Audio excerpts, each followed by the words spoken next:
Amin. Selamat malam, silahkan duduk. Shalom. Kebaktian yang kelima hari ini buat saya dan keenam khotbah. Pertama kali di dalam hidup saya khotbah 5 kali hari Minggu. Dan 6, saya harapkan saya masih kuat.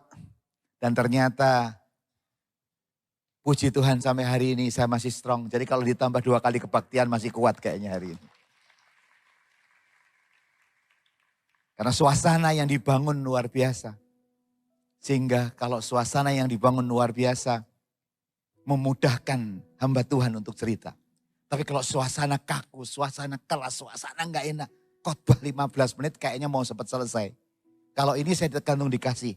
Dikasih 55, 55. Dikasih 60, 60. Dikasih 70, 70. Dikasih 30, nggak jadi khotbah saya. Mari kita lihat. Khotbah yang kelima, seri yang kelima adalah shifting up our faith to do the unknown. Shifting up our faith to do the unknown. Mari kita membaca dulu satu ayat yang menjadi dasar kita hari ini dari perjanjian baru. 1 Korintus 2 ayat 9 yang kita semua sudah hafal. Menjadi dasar hari ini. Do the unknown. Mengerjakan yang kita tidak tahu.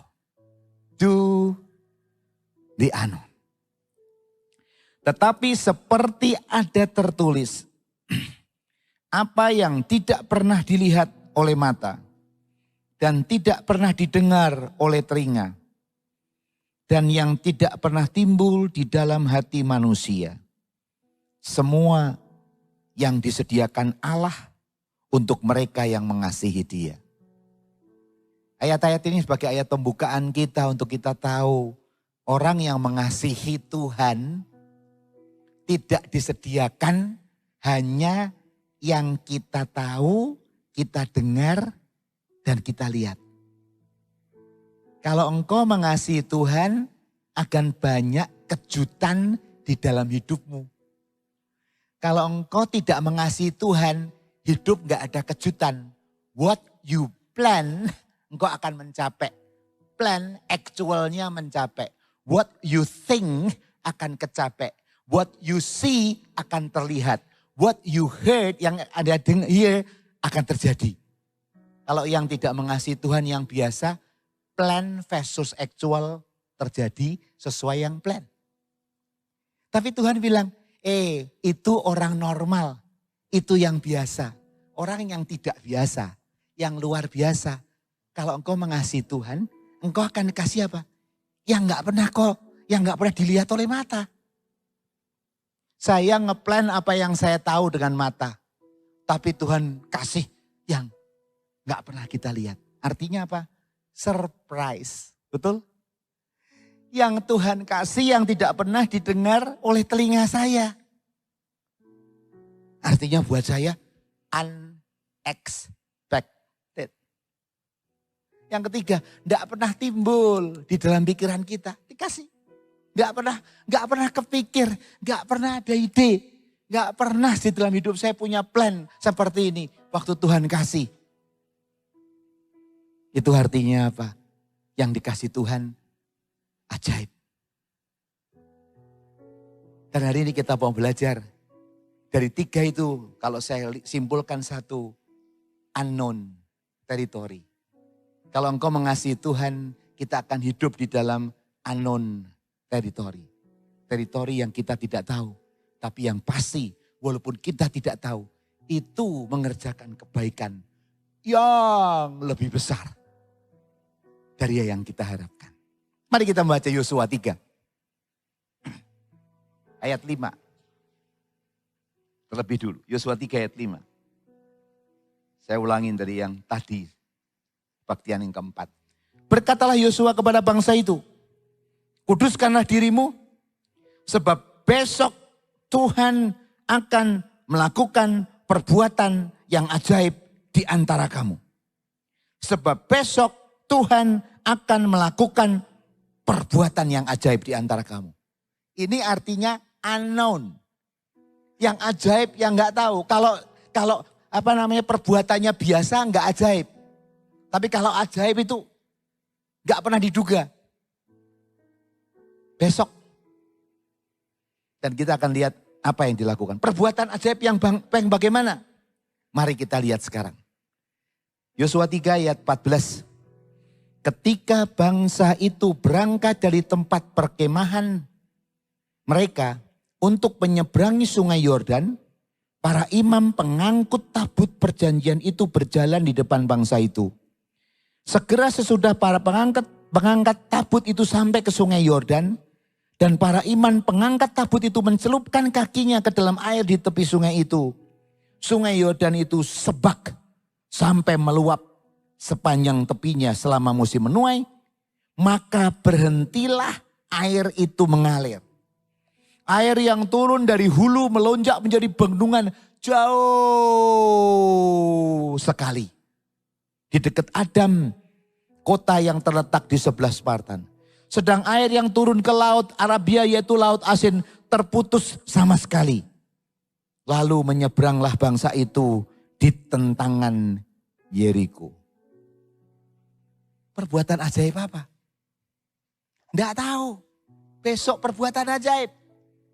Mari kita nikmatin bersama kaget-kagetnya kita, surprise-nya kita sama Tuhan. Begitu engkau cinta sama Tuhan, expecting miracle yang ajaib. Enak kita. Hari ini mau dikasih surprise apa ya? Saya orang yang suka surprise. Jadi kalau ulang tahun, kita ulang tahun. Istri saya ulang tahun, kita mesti kasih surprise. Hari ini surprise apa ya? Saya ulang tahun, surprise apa? Anak ulang tahun kita sering bikin surprise. Dan kalau sukses surprise-nya, kita happy. Wah gak duga. Hari ini dia gak tahu. Yang terjadi luar biasa. Yang pertama, Tuhan mau ngajarin kepada kita perbuatan ajaib apa? Air sungai Yordan berhenti mengalir. Kalau cuman jaraknya sekian untuk 2 juta. Tapi dahsyat sekali nih berhentinya. Caranya berhentinya saja didefine. Air yang turun dari hulu melonjak menjadi bendungan jauh sekali. Kota terletak di Sartan, sedang air yang turun ke laut Arabia yaitu alat terputus sama sekali. Bayangkan berapa bentangan tanah kering. Jauh berhenti di sana. Ini Tuhan mau bicara sama generasi baru. Ya, generasi baru yang dulu pernah mendengar 430 tahun nenek moyangnya katanya pernah laut Teberu itu bro. Dia hanya cuma dengar. Tapi Tuhan mengulangi untuk generasi baru yang benar-benar akan masuk Kanaan. Tuhan tunjukkan yang kau dengar dari nenek moyangmu bukan fiksi, tapi fakta. Dan kau mengalami fakta. Bangsa ini sebelum masuk ke tanah Kanaan disuruh mengalami perbuatan ajaib. Yang dulu dia dengar nenek moyang laut Teberau, sekarang kau alami. Dan dahsyat sekali, airnya bendungannya jauh sekali berhenti dataran ini. Dia gak pernah mikir, wow ternyata waktu imam turun airnya berhenti. Perbuatan ajaib. Second version of laut Teberau terjadi. Yang kedua. Tetapi para iman pengangkut tabut perjanjian itu tetap berdiri di tanah yang kering di tengah sungai Yordan. Sedang seluruh bangsa Israel menyeberang di tanah kering. Sampai seluruh bangsa itu selesai menyeberangi sungai Yordan. Yang kedua. Bukan hanya pilihan. Tapi seluruh bangsa menyeberang di tanah kering. Setelah seluruh bangsa menyeberang di tanah kering, baru terjadi yang normal lagi. Bayangkan berapa lama itu. 2 juta orang yang masuk kira-kira.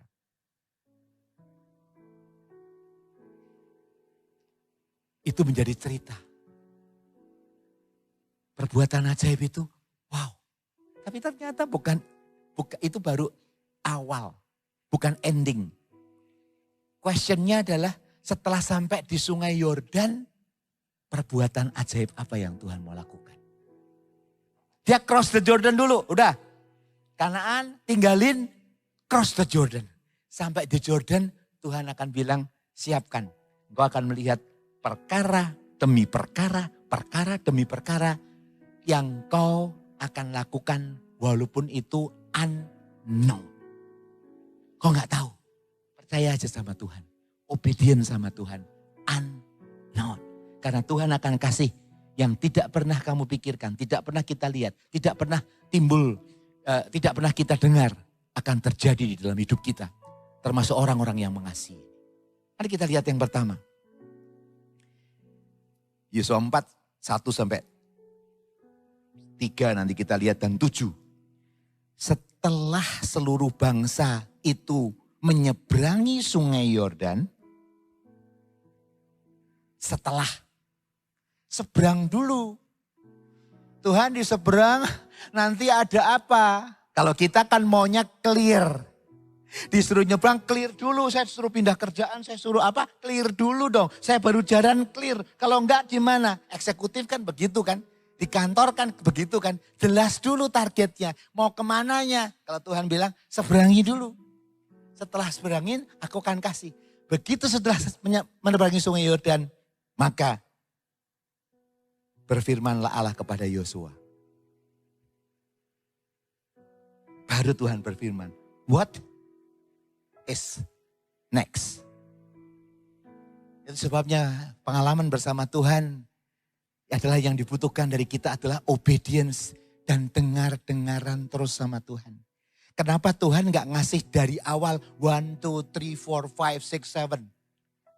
Supaya kita setiap saat kontak dengan Dia.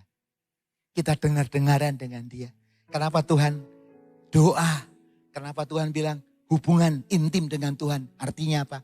Every single day kita kontak. Dan Tuhan hari ini saya mau apa? Kenapa doa Bapa kami? Berkatilah kami. Berikanlah kami makanan kami yang secukupnya. Berikanlah kepada kami makanan kami yang melimpah. Berikanlah kepada kami makanan kami yang meluap-meluap. Enggak, berikanlah makanan kami yang secukupnya. Bangsa Israel ambil mana satu, burung satu. Kecuali Sabat. Kenapa? Enggak usah takut. Besok ada berkatnya sendiri. Kenapa Tuhan bilang cukup? Karena Tuhan pengen, kalau engkau percaya kepadaku, cukup buat aku itu lebih buat kamu. Jadi tidak usah takut, berikanlah makanan kami secukupnya pada hari ini. Dan Tuhan ajar sama mereka, trust me, I know kita membutuhkan makanan, pakaian. Tuhan tahu membutuhkan apa yang kita lakukan di dunia ini, Tuhan tahu. Karena Dia pernah ada di dunia bersama dengan kita. Moyang kita 2000 tahun yang lalu, Dia tahu sebagai manusia. Dia menjelma menjadi manusia. Waktu di dunia Dia 100% manusia asli. Jadi gak usah ditanyain, Tuhan tahu kok. Cuman yang Tuhan minta, trust me. Berfirman Tuhan. Dan yang pertama, do the unknown menarik yang pertama. Pemimpin melakukan tugas sebagai pelayan untuk membuat tanda peringatan. Menarik sekali. Ambil pemimpin, perintahkan kepada mereka, angkat 12 batu dari sini, dari tengah sungai Yordan ini. Sebab batu-batu ini akan menjadi tanda peringatan bagi orang Israel untuk selama-lamanya. Yang pertama, sebelum miracle yang terjadi di depan kamu, Tuhan bilang, pilih 12 orang pemimpin, angkat batu itu untuk jadi tanda peringatan. Break. Ditanya Tuhan mau ngapain? Walaupun kau nggak tahu itu artinya apa. Angkat batu para pemimpin. Jadi pelayan, angkat. Tanda peringatan. Nanti kita bisa melihat, gara-gara batu ini, tanda peringatan ini diceritakan berturun-temurun. Orang gak tahu. Kalau anakmu tanya, apa artinya tanda batu ini? Tuhan membuka sungai Yordan. Baru berikutnya terjadi. Yang pertama, harus ada orang, pemimpin. Yang pertama, menjadi pelayan. Yang kedua, sekarang kita lihat. Apa yang terjadi? Yang kita gak mungkin setelah di sana Tuhan bilang sesuatu yang berat. Sesuatu yang kita gak masuk di akal. Tapi Tuhan bilang percaya. Do the unknown karena aku tahu yang aku mau. Engkau tidak perlu semua tahu apa yang akan terjadi. Engkau tidak perlu semua tahu alasannya. Tapi percayalah, aku membuat semuanya indah pada waktunya. Kita lihat ayat ini. Yosua 5 ayat 23. Ini menarik sekali, kelihatannya mungkin jarang dibahas. Di dalam khotbah-khotbah ya. Pada waktu itu berfirmanlah Tuhan kepada Yosua. Setelah gini, buatlah pisau dari batu dan sunatlah lagi orang Israel itu untuk kedua kalinya. Begitu sampai sana, sunat untuk kedua kalinya. Lalu Yosua membuat pisau dari batu dan disunatnyalah orang Israel itu di bukit kulit katan. Tetapi anak-anak mereka, ayat 7 langsung. Tetapi anak mereka yang telah dijadikannya ganti mereka. Mereka itulah yang disunat Yosua. Sebab mereka belum bersunat.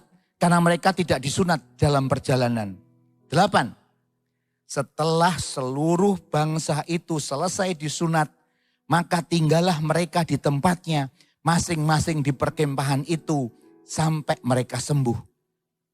Dan berfirmanlah Tuhan kepada Yosua, hari ini telah kuhapuskan celah Mesir itu daripadamu. Itu sebabnya nama tempat itu disebut Gilgal sampai sekarang. Lihat, disunat tinggallah mereka di tempatnya masing-masing di perkemahan sampai mereka sembuh. Padahal orang Israel tahu, waduh kalau disunat sakit. Dan waktu Simeon melakukan yang sama di Kejadian 34. Waktu dia berkata, Dina digodain dan dilakukan yang gak bagus sama Sikem Hemor. Dia bilang, sunat orang kalau kamu mau adikku, sunat. Dan waktu disunat orang Israel membunuh gampang. Karena dia sakit. Dibunuh. Jadi orang Israel tahu persis orang-orang itu. Bagaimana Simeon dan Lewi bunuhin orang-orang karena mereka disunat. Ini masih ingetan, masih cerita itu masih. Mereka bisa tahu. Lah kok mereka disuruh maju Sungai Yordan yang udah kembali, gak bisa balik. Dan menghadapi peperangan, menghadapi musuh yang demikian banyak akan menyerang dia. Karena dia akan menduduki, tiba-tiba disunat. Ini kan bunuh diri. Kalau musuhnya tahu orang Israel lagi disunat, habis seluruh bangsa itu. Wong dia disuruh menduduki mau perang kok. Mau ngelawan. Di Yeriko mau nyerang. Semua mau nyerang. Mau ngelawan. Tiba-tiba Tuhan bilang, sebelum kamu perang kuduskan dirimu. Sunat. Dan Tuhan tidak berkata begini, sunat. Waktu engkau sunat 1 detik sembuh. Sunat 1 detik sembuh. Enggak, proses alamiah. Disunat sakit, ditunggu sampai sembuh. Dari sunat sampai sembuh ada jeda waktu. Dan orang Israel, nanti kalau musuh nyerang gimana? Kalau ada orang lawan gimana? Seperti dulu waktu Simeon dan Lewi membunuh. Gimana? Itu yang Tuhan bilang, do the unknown. Kadang-kadang kita mikir resikonya kayak gimana ya. Secara logik kan gak logis. Wong kita mau datang perang menduduki orang dengan pakaian mestinya paling siap. Dengan segala macam. Kok malah disuruh sunat dan sunat kan sakit. Dan ditunggu sampai sembuh. Dan Tuhan tidak bikin mujizat di situ. Sembuhnya natural. Do the unknown. Kita gak bisa tanya kenapa mesti kayak gitu ya Tuhan. Kenapa gak langsung sembuh saja. Kenapa gak gitu. Don't ask too many questions with God. Kalau you ask so many questions with God. Nggak kehilangan obedience itu. Secara logik. Waktu saya bilang gini. Ya aneh ya. Tapi Tuhan bilang aku akan menguduskan. Aku akan menghapus celah. Dan tempat ini disebut Gilgal. Tapi orang Israel waktu itu gak tahu. Ngertinya resiko. Kalau sampai musuh tahu. Saya dalam keadaan kita semua lagi begini. Seluruh orang Israel habis. Tapi kita bersyukur. Tuhanmu tidak akan nyuruh kalau engkau itu akan masuk celaka. Saya ulangi. Tuhan tidak menyuruh kita. Kalau kita akan celaka gara-gara ngikutin perintah Tuhan kita. Never lah. Tuhan akan protek selama engkau masih sembuh. Dalam proses penyembuhan sakitmu itu. Tuhan protek dan tidak ada musuh yang akan menjamah sedikit pun. Rambut di kepala aja Tuhan hitung kok. 2 juta orang. Banyak sekali itu kalau dibunuh. Tapi proteksi Tuhan selama proses penyembuhan. Tidak ada musuh yang menyerang. Itu luar biasa. Jadi kalau engkau sedang mengalami seperti ini. Kalau engkau sedang bergulat dengan dirimu. Tidak usah takut. Tuhan will protect you kok. Kalau engkau obedient. Dan Tuhan tidak akan mengirimkan musuh untuk menyerang kita. Unknown, hanya percaya, ikut. Yosua tidak question, why Tuhan? No, Tuhan suruh, saya lakukan. Langsung saya lakukan. Semua ikut dan tidak partisipatif. Tidak bertanya kepada ketua-ketua, apakah kita setuju? Enggak, firman Tuhan lakukan. Dare, lakukan. Waktu ditanya, why? Don't ask why. Just do it. Karena apa? Unknown. Kita nggak tahu. Baru setelah dilakukan Tuhan berfirman, kita bilang, ku hapus celah Mesir daripadamu. Saya lihat, sampai mereka sembuh. Ayat 9. Dan berfirmanlah Tuhan kepada Yosua, hari ini. Itu setelah mereka sembuh. Begitu sembuh Tuhan berfirman, hari ini telah kuhapuskan celah Mesir itu daripadamu. Wow. Do the unknown. Dan akhirnya mereka mengalami. Yang ketiga. Terus setelah itu gimana? Jalan. Sana udah kebalik Sungai Yordan. Disunat. Setelah disunat terus gimana? Di unknown ketiga ini dramatis sekali. Yosua 5:12 saudara. Ini membuat kita orang percaya kadang deg-degannya begini. Kalau kita nggak mau dibuat surprise sama Tuhan begini deg-degannya. Lihat. Lalu berhentilah mana itu. Pada keesokan harinya setelah mereka makan hasil negeri itu. Jadi orang Israel tidak beroleh mana lagi. Tetapi dalam tahun itu mereka makan yang dihasilkan tanah Kanaan. Tiap hari nggak pernah mikir, ada, ambil. Tidak pernah mikir, plok, daging. Kelar. Dari unknown jadi known. Wah ini nggak tahu apa. 40 tahun jadi known. Kalau nggak besok pagi ya udahlah, nggak usah mikir, besok pasti ada. Pertama kaget. Tapi setelah 40 tahun jadi known ya besok. Tapi titik tertentu, mananya nggak ada. Waktu mereka sudah mulai makan hasil negeri, mana diberhentikan sama Tuhan. Duh, apa saya bisa hidup ya? Selama ini tanpa kerja dapat mana? Tanpa kerja dapat burung puyuh. Tapi begitu mereka menikmati negeri itu, berhenti. Do the unknown. Tuhan minta kita untuk kerja keras ya di sini ini. Jangan mengharapkan miracle all the time. Tapi Tuhan bilang saatnya.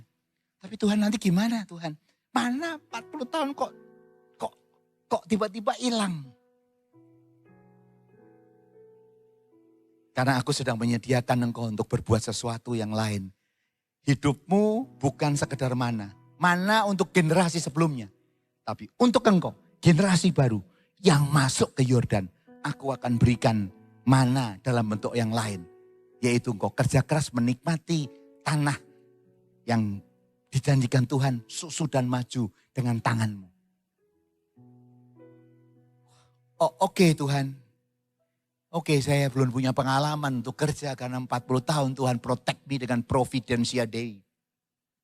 Sekarang dengan tanganku harus kerja. Bagaimana caranya? 3. Yang keempat. Yosua 5, 13-15. Disunat, gak ada makanan, sekarang siap perang.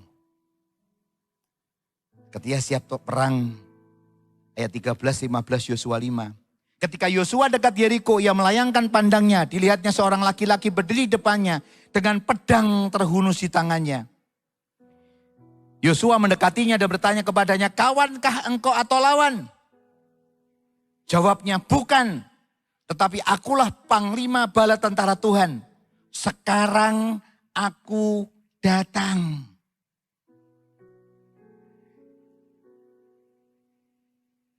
Enggak kemarin. Waktu disunat mestinya datang dong, protect us. Waktu mana malaikatnya kasih tahu dong untuk bikin supaya Tanahnya waktu dipegang bus karena malaikat bantu. Tapi ini terjadi pada waktu engkau mulai perang. Akulah panglima, sekarang aku datang. Di Anon kok. Kadang-kadang kita maunya Tuhan tiap kali kita doa sekarang Tuhan datang. Tapi kadang-kadang Tuhan tahu kok. Tuhan tahu kapan engkau membutuhkan kalimat ini. Sekarang aku datang. Bapak-bapak, ibu-ibu. Tuhan tahu your time. Tuhan tahu kairosnya Tuhan.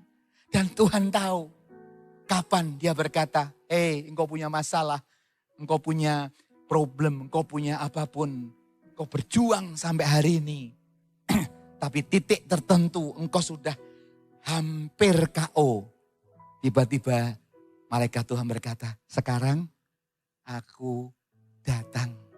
Mungkin malam ini kalimat ini untuk engkau yang menanti-nantikan. Bertahun-tahun engkau menanti jawaban dan belum mendapatkan jawaban. Termasuk ada yang di live streaming. Tadi ada beberapa yang WA saya, Pak saya ikut 5 kali live streaming. Wow, yang tidak kenal. Wah ternyata Pak Paulus di GMS, di yang lain banyak. Tapi hari ini saya mau bilang yang live streaming juga. Yang kau sedang menantikan. Kok selama ini kayaknya gelap. Selama ini saya nggak bisa melihat the light at the end of the tunnel, Pak Paulus. Saya pusing, saya nggak tahu gimana caranya. Saya nggak ngerti mesti berbuat apa. Saya nggak ngerti mesti berjalan apa-apa. Mungkin kalimat ini menjadi kalimat yang kau bawa pulang. Sekarang aku datang. Di kebaktian yang kelima ini. Sekarang aku datang untuk engkau. Waktu Tuhan berfirman itu untuk engkau. Sekarang aku datang. Engkau akan mengalami mujizat di dalam hidupmu. Karena sekarang aku datang. Lalu sujudlah Yosua. Dengan mukanya ke tanah. Menyembah dan berkata kepadanya. Apakah yang dikatakan Tuanku kepada hambanya ini? Dan panglima bala tentara Tuhan itu berkata kepada Yosua, tanggalkanlah kasutmu dari kakimu, sebab tempat engkau berdiri itu kudus. Dan Yosua berbuat demikian. Sebelum peperangan terjadi, yang tidak kelihatan, kayaknya kita sendiri, nanti gimana ya?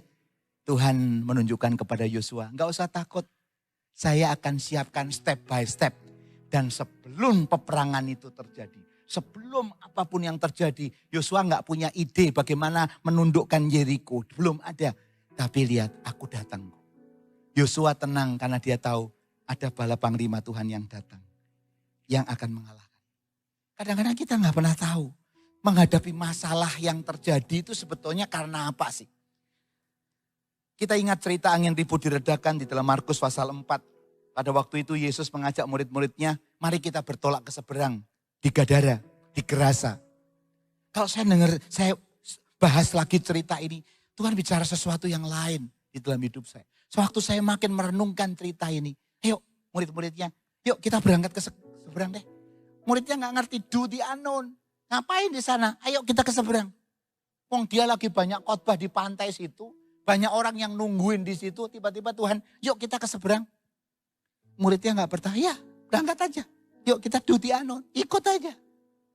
Yang merintah Tuhan. Yang suruh Tuhan. Mereka berangkat. Gak ngerti mau ngapain. Kadang-kadang Tuhan gak explain sama kita jelas why. Yang ditunduk percaya. Just trust me, percaya. Mereka jalan dan kita tahu di tengah-tengah tiba-tiba Yesus tidur, angin ribut luar biasa. Mereka bilang, Tuhan tolong kami mau binasa. Tuhan bilang diam dan tenanglah. Mengapa kamu begitu takut? Mengapa kamu tidak percaya? Muridnya gak tahu kenapa ada Yesus kok bisa ada serangan sebesar itu. Wong ada Yesus kenapa ada storm itu? Muridnya gak ngerti. Tapi Tuhan tahu. Kenapa? Dia mau ke Gerasa. Dan di Gerasa ada 2000 legion itu sedang merasuk satu orang. Dan setan di Gerasa tahu. Yesus akan datang ke sana. Waktu Yesus mau datang ke sana. Kalau Yesus datang ke sana ngindain kaki di Gerasa, habis dia. Sebelum Yesus sampai di Gerasa, legion ini dengan seluruh armadanya mau menghancurkan Yesus dan murid-muridnya. Kenapa storm itu datang waktu Yesus ada? Ini adalah dari Gerasa yang serang dia supaya Yesus gagal ke Gerasa. Karena Gerasa daerah kekuasaan legion ini. Diserang habis-habisan. Tapi kalau Tuhan tenang, kenapa? Saya datang bukan untuk satu orang, membebaskan daerah itu dari legion. Tuhan tenang. Karena dia tahu kemenangan maut sudah dikalahkan. Muridnya nggak tahu. Kenapa seperti ini? Karena ada peperangan rohani. Orang storm luar biasa. Mencegah supaya Yesus dan murid-muridnya sampai ke Gerasa. Makanya stormnya luar biasa. Yang lain bingung, Tuhan bilang diam dan tenanglah. Begitu sampai di Gerasa muridnya tahu. Ada orang lari di kuburan. Wow, kenapa Tuhan? Pergi. Dan orang yang disembuhkan ini menjadi penginjil pertama di Dekapolis. Dia keliling Dekapolis, diselamatkan. Setelah selesai itu, Tuhan balik lagi. Yuk kita balik. Yuk kita balik. Jadi storm itu kadang-kadang dilakukan karena Tuhan tahu, setan tahu Tuhan sama kita sedang mengerjakan perkara besar. Begitu Tuhan dan kita sedang mengerjakan perkara besar, setan tuh gak suka akan nyerang. Supaya kita gagal. Supaya kita gagal. Storm luar biasa. Ada Yesus storm luar biasa. Dari waktu Tuhan bilang diam dan tenanglah. Tenang di Gerasa keluar. Suruh aku masuk ke babi-babi keluar. Setelah itu balik lagi. Bala tentara Tuhan yang di depan kita menjamin bahwa apa yang kita hadapi bersama Tuhan itu kecil dibandingkan kuasa Tuhan. Kalau kita mau do the unknown. Jadi kalau engkau sedang punya masalah besar, dua kemungkinan. Tuhan lagi proses kamu atau iblis gak suka sama engkau. Karena engkau sedang mendapatkan sesuatu dari Tuhan yang besar. Dan muridnya sekarang sadar, wow, ternyata kita ke sana ada legion yang mau diberesin. Mereka balik, mereka tahu. Yosua sekarang tahu. Di Anon, aku bala tentara Tuhan. Sekarang aku datang. Yosua tenang. Sekarang aku datang. Dan setelah sekarang aku datang. Di Anon yang keempat ini luar biasa. Penyertaan Tuhan itu nyata. Walau tidak terlihat. Penyertaan Tuhan itu nyata baru terlihat. Dan yang terakhir. Di Anon terakhir. Yosua pasal 6. Ayat 1 sampai yang kelima. Klimaks cerita ini. Masih banyak yang lain. Tapi saya mau tutup dengan di Anon yang kelima. Ikuti cara Tuhan. Karena cara Tuhan adalah cara yang terbaik. Walaupun kadang kita tidak bisa memahaminya. Ikuti cara Tuhan. Karena cara Tuhan adalah yang terbaik. Walaupun kadang kita tidak bisa memahaminya. Jatuhnya Yeriko. Mari kita lihat klimaks ini. Pada waktu itu, pada itu, Yeriko telah menutup pintu gerbangnya. Berita mengenai Israel disikapi dengan brilian sama penguasa Yeriko. Sebagai manusia, brilian dia. Dia datang gak punya senjata, tutup pintu gerbang kota. Itu defense mekanisme yang bagus. Defense mekanisme yang bagus ditutup. Dan dia berdiri bisa di atas. Kalau orang Israel menyerang dengan panah, dengan segala macam. Orang yang berdiri di atas benteng akan lebih menang dengan orang yang di luar benteng. Selalu kalau Anda lihat film-film silat kan. Yang di atas benteng selalu lebih menang dibandingkan yang di luar benteng. Kecuali jagoannya ada di luar. Karena jagoan harus menang. Tapi kalau real yang menang di mana di benteng. Belanda di Indonesia bikin benteng-benteng. Jadi orang yang nyerang dari atas benteng jedor menang. Dan Yeriko sadar dia punya kekuatan, bentengnya hebat. Waktu ditutup dia dari atas bisa melihat. Oh ini musuh ya. Dicetor. Logika berpikir dia tepat sekali. Yeriko menutup pintu gerbangnya. Defense yang brilian. Telah tertutup kota itu karena orang Israel. Tidak ada orang keluar atau masuk. Good defense. Strategi manusia tepat. Berfirmanlah Tuhan kepada Yosua. Ayat 2. Ketahuilah, aku serahkan ke tanganmu Yeriko ini beserta rajanya. Dan rakyat-rakyatnya yang kurus kering. Kalimatnya nggak begitu. Aku serahkan ke tanganmu Yeriko ini beserta rajanya dan pahlawan-pahlawannya yang gagah perkasa. Caranya piye Tuhan? Durian. Raja dan pahlawan-pahlawan yang gagah perkasa yang mencoba blok kamu. Aku akan serahkan kepada kamu. Wow. Do the unknown. Caranya gimana? Kalau ditanya gitu, Yosua pernah ngelawan orang Amalek di Rafidim. Pengalaman dia, saya akan perang, saya akan minta sekarang gantian. Panglima-panglima saya, orang yang maju perang-perang. Saya dan Kaleb akan berdoa. Seperti Musa, Harun, dan Hur. Karena pengalaman Yosua, ada yang berdoa, ada yang perang. Dia nggak punya pengalaman lain. Jadi kali Tuhan mengulangi yang sama. Seperti laut Teberu tiba-tiba dipisahkan dan sungai Yordan dipisahkan. Oh, ada versi kedua. Ini versi kedua. Saya dan Kaleb akan naik di atas Tuhan. Dan panglima-panglima yang saya sudah siapkan. Kepala-kepala pasukan. Kepala orang hebat akan menyerang berperang. Dan mereka akan kalah. Pahlawan gagah perkasa. Raja-rajanya akan kalah. Pengalaman Yosua begitu. Seringkali kenapa kita tidak mendapatkan mujizat? Karena percaya pengalaman yang lama akan diulangi. Padahal Allah kita Allah yang sangat kreatif. Yang tidak pernah kita pikir, tidak pernah kita dengar, tidak pernah timbul dalam pikiran kita terjadi. Yosua enggak tahu, cuman bilang gini. Caranya gimana? Kalau ini dialog, nanti kita tanya di surga ya. Waktu kamu dipikir gitu, apa yang ada di pikiran kamu Yosua? Ya saya pikirannya ya suruh perang ya perang toh. Suruh melakukan kok.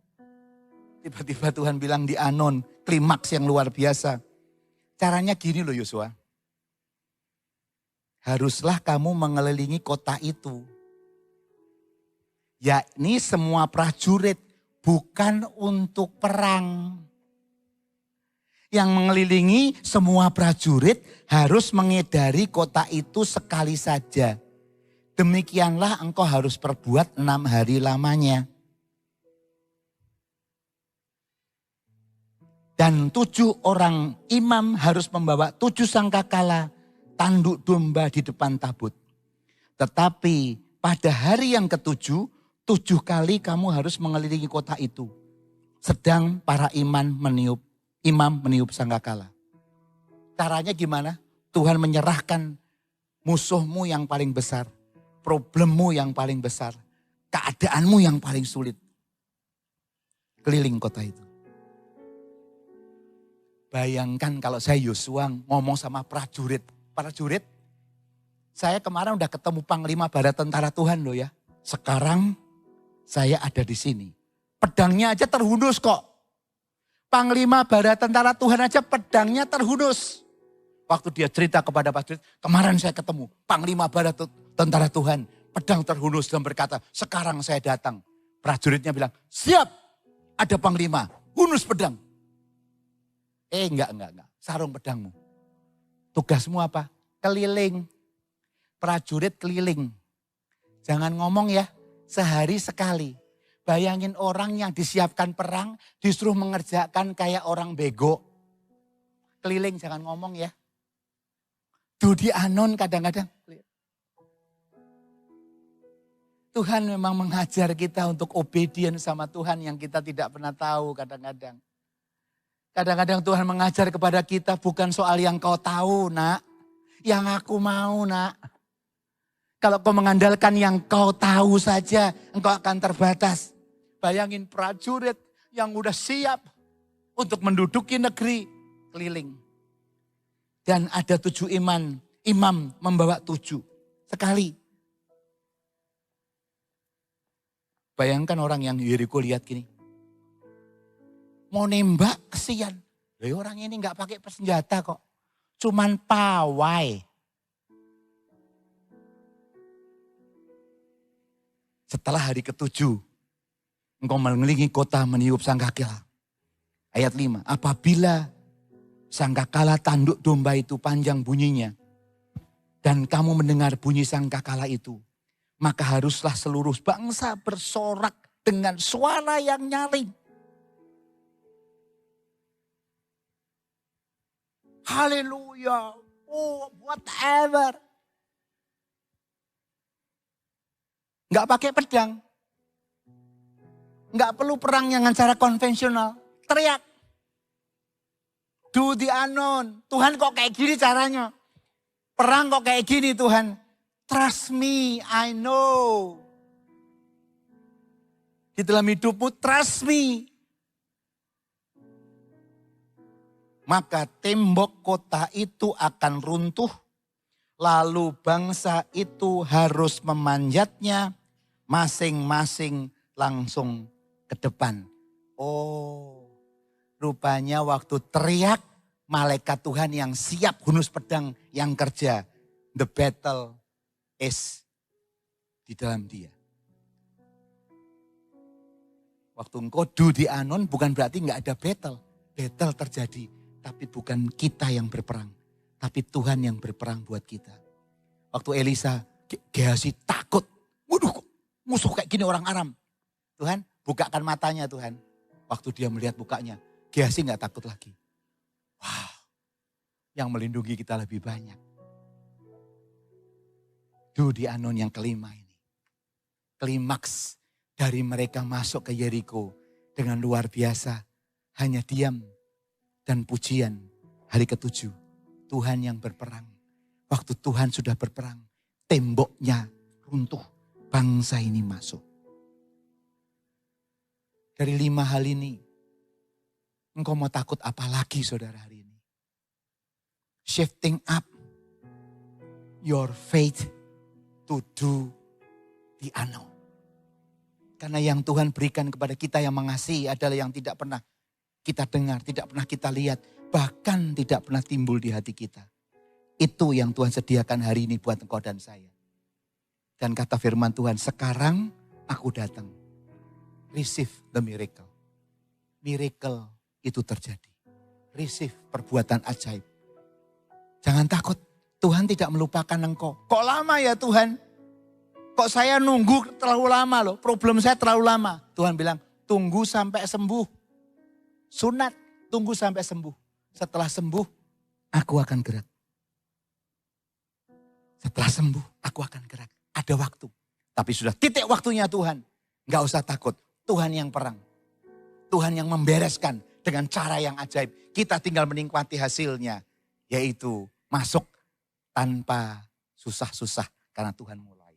Kuncinya, apakah kita percaya sama Tuhan? Do the unknown. Dan itu membutuhkan dengkul. Kalau engkau tidak intim sama Tuhan, do the unknown terjadi kalau engkau dengar suara Tuhan. Dan dengar suara Tuhan hanya 2. Lewat firman-Nya. Renungkan firman-Mu siang dan malam. Dan doa. Dengkul. Kalau dengkulmu tidak kuat, maka inovasi hidupmu tidak akan kuat. Orang yang dengkulnya kuat, miracle akan terjadi di dalam hidup. Orang yang baca firman dengan kuat tidak pernah akan dibiarkan gagal. Karena Tuhan berkata, kalau engkau setia mendengar firman-Mu, percaya kepadaku, minta pertolongan Tuhan yang tidak pernah engkau dengar, tidak pernah kau lihat, tidak pernah timbul akan terjadi. Sore ini termasuk yang ada di live streaming, engkau mungkin sudah lama menunggu saat-saat ini. Tuhan, sudah terlalu lama Tuhan. Tuhan, saya udah capek. Tuhan, saya udah galau.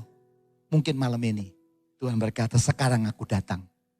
Sekarang aku datang. Sekarang aku datang. Ikuti Tuhan. Mari kita bangkit berdiri.